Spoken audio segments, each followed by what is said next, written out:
Shalom, selamat pagi jemaat dikasih Tuhan. Kembali kita berjumpa dalam renungan pagi.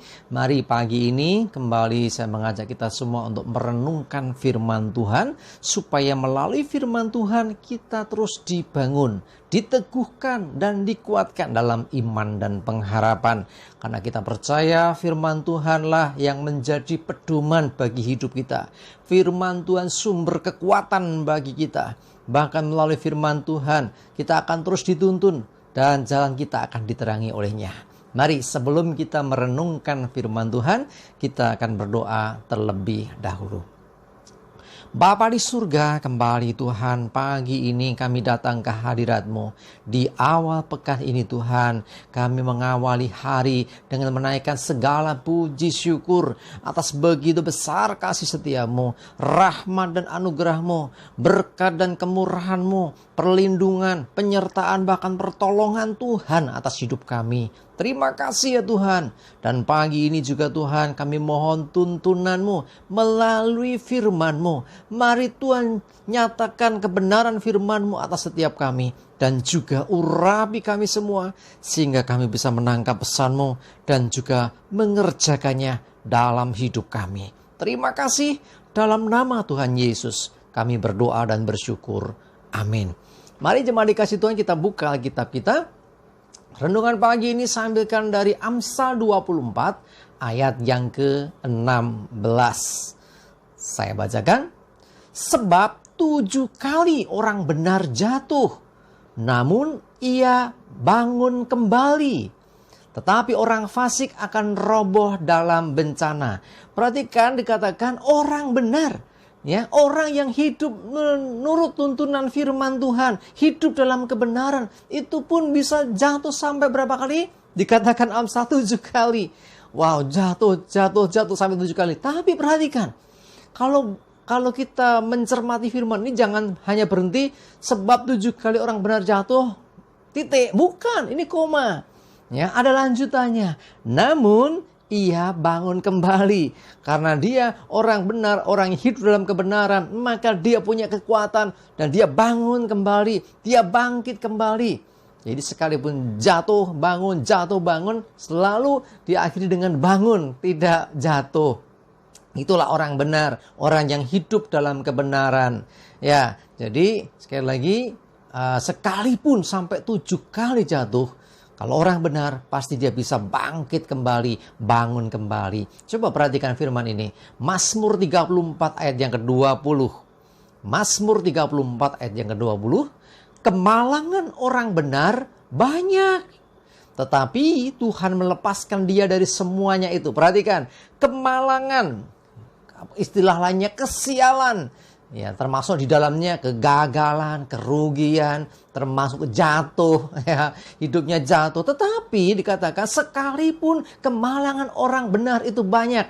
Ingat koma ya, bukan titik. Tetapi Tuhan melepaskan dia dari semuanya itu. Ya, sama seperti tadi ya, orang benar 7 kali dia jatuh. Tetapi ia bangun kembali. Kenapa dia bangun kembali? Kenapa bisa bangun kembali? Karena orang benar adalah orang yang hidup dalam kebenaran.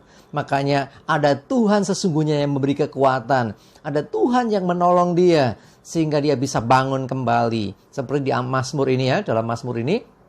Kemalangan orang benar banyak. Gak sedikit. Ya, tetapi itu masih koma. Tetapi Tuhan melepaskan dia dari semuanya itu. Sekalipun banyak kemalangannya, sekalipun banyak gagalnya, sekalipun banyak juga mengalami istilahnya jatuhnya. Tetapi ada Tuhan yang melepaskan, ada Tuhan yang memberi kelegaan, ada Tuhan yang memberi kekuatan, ada Tuhan yang memampukan dia untuk bangun kembali. Kalau kita hidup dalam kebenaran, maka ada tangan Tuhan yang akan menopang kita sehingga kita tidak sampai jatuh tergeletak. Sebab Tuhan akan membangkitkan kita kembali. Jemaat dikasih Tuhan, karena itu saat kita mengalami masalah, pergumulan, mungkin sedang mengalami kegagalan, mungkin sedang mengalami kerugian, mungkin sedang mengalami hal yang kurang baik dalam hidup kita. Selama kita hidup dalam kebenaran, percayalah ada tangan Tuhan yang akan menolong kita. Ya, dikatakan sekalipun kemalangan tadi banyak ya, Tuhan melepaskan dia dari semuanya itu. Semua kemalangan, semua kegagalan, semua hal yang membuat kita jatuh, itu semua akan bisa kita atasi karena Tuhan yang melepaskan kita dari semua itu.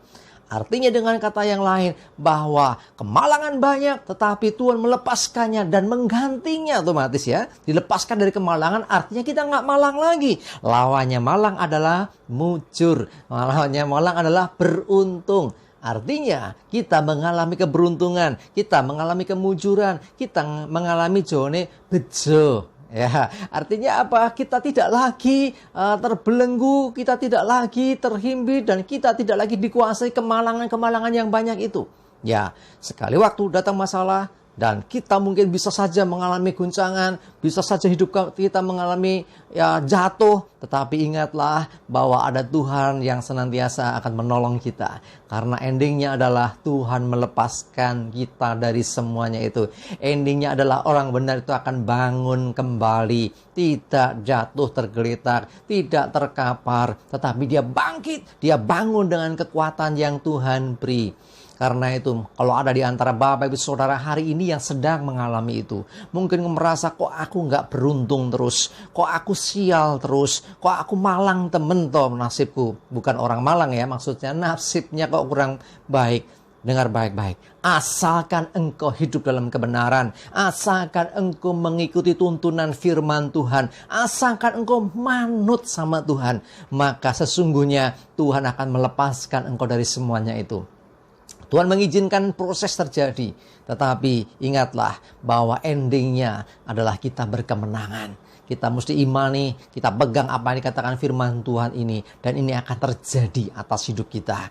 Karena itu, jangan sampai kita justru merasa bahwa ikut Tuhan kok sial mulu, ikut Tuhan kok nggak beruntung mulu, kok malang mulu. Ingat, perhatikan ayat firman Tuhan tadi, kemalangan orang benar banyak. Koma, bukan titik. Tetapi Tuhan melepaskan semuanya itu. Sebab 7 kali orang benar jatuh. Koma, namun ia bangun kembali. Jadi disinilah intinya bahwa Tuhan sesungguhnya tidak akan membiarkan kita. Selama kita tinggal dalam kebenaran, Dia pasti akan menolong kita. Dengan memberi kekuatan, bahkan dengan tangannya yang penuh kuasa akan membangkitkan kita. Dan kita terlepas dari kemalangan, terlepas dari segala kegagalan, dan pada akhirnya kita akan mengalami kemenangan, keberhasilan, dan keberuntungan. Amin, kita berdoa. Bapa di surga, terima kasih Tuhan untuk firman-Mu hari ini. Kalau ada di antara kami yang mungkin sedang bergumul dengan masalah-masalah dalam hidupnya, kok sepertinya gagal terus, sepertinya kok malang terus.